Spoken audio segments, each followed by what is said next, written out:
Assalomu alaykum azizlar.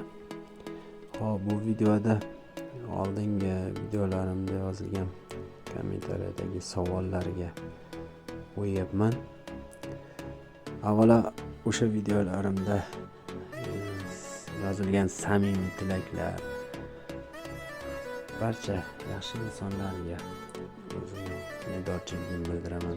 Kattakon rahmat. Alloh nimaiki yaxshi niyat qilgan bo'lsa niyatlarga yetkazsin. Xo'p, endi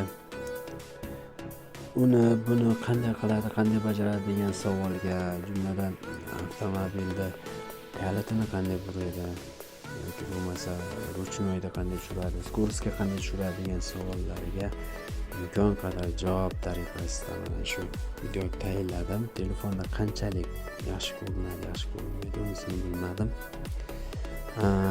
Yana qolgan savollarga, masalan, telefonni qanday ishlatadi, yozish uchun ularda imkon qadar video qilib chiqarishga harakat qilaman va orada jonli efirda ham ko'rsatyapman. Xo'p, barchaga rahmat. O'zingizni ehtiyot qiling. Allohimga omonatsiz. Sog' bo'ling, salomat bo'ling.